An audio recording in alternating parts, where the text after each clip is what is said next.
Hi guys, আসসালামু আলাইকুম। Welcome back to my channel. আজকে আমি রান্না করব কচুর ডাঁটা দিয়ে চিংড়ি মাছ।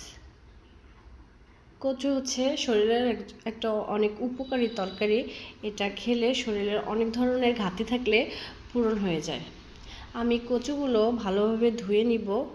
কচু খেতে যখন মুখে কোনো রুচি থাকে না বা মাংসের প্রতি কোনো কিছু ভালো লাগে না, তখন কচুটা খেতে খুব ভালো লাগে। আমি কচুগুলো ভালোভাবে ধুয়ে নিচ্ছি। এখন আমি মাছগুলো ভালোভাবে ধুয়ে নিব লবণ দিয়ে।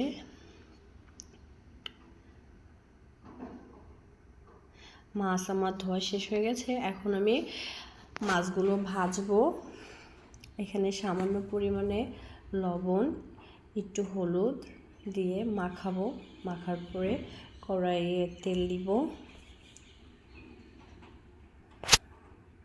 তেল দেওয়ার পরে আমি চিংড়ি মাছগুলো ছেড়ে দিব। একটু সাবধানে করবেন, কারণ তেল ছিটকায় আসে।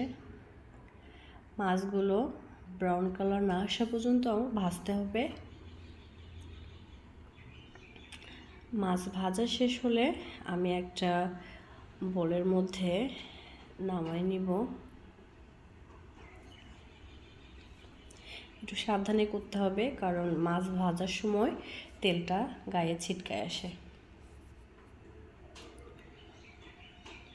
মাছ আমার অলরেডি বোলের মধ্যে ওঠানো শেষ। এখন আমি ওই তেলের মধ্যে সামান্য কিছু পেঁয়াজ কুচি অ্যাড করব, সঙ্গে কাঁচামরিচ আর রসুন অ্যাড করব। এগুলো ভাজতে হবে এখন তেলের মধ্যে। ভাজা যখন একটু লালচে কালার আসবে, তখন আমি এখানে আদা রসুন অ্যাড করব।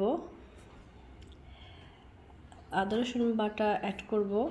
আদা রসুন দেওয়ার পরে হালকা একটু ভাজার পরে সামান্য পরিমাণে পানি অ্যাড করতে হবে, না হলে গায়ে এসে পড়ে। সামান্য একটু পানি অ্যাড করব, যাতে মশলাও পরবর্তীতে পুড়ে না যায়। দেন এখন আমি এটা একটু কষিয়ে নিব পানি দেওয়ার পরে। যখন বলক উঠবে, এখানে আমি মরিচ গুঁড়ো, জিরা, ধনে, লবণ, হলুদ, একটু জিরে গুঁড়া এখানে দিয়ে মশলাটা কষিয়ে নিব। একটু সময় নিয়ে কষাতে হবে, কারণ কষানোর উপর ডিপেন্ড করে তরকারির টেস্টটা কীরকম হবে। এখন আমি এখানে কচুর ডাঁটাগুলো দিয়ে দিব।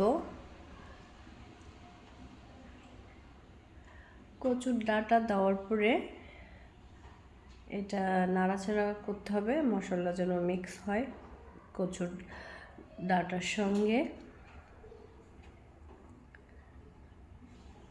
এখন নাড়াচাড়া করে আমি ঢেকে দিব। সিদ্ধ হওয়া না পর্যন্ত অপেক্ষা করতে হবে।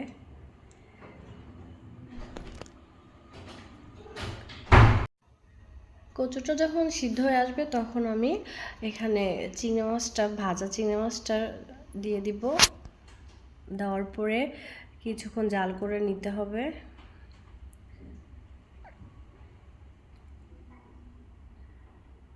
জাল করে নেওয়ার পরে তরকারিটা রেডি হয়ে যাবে।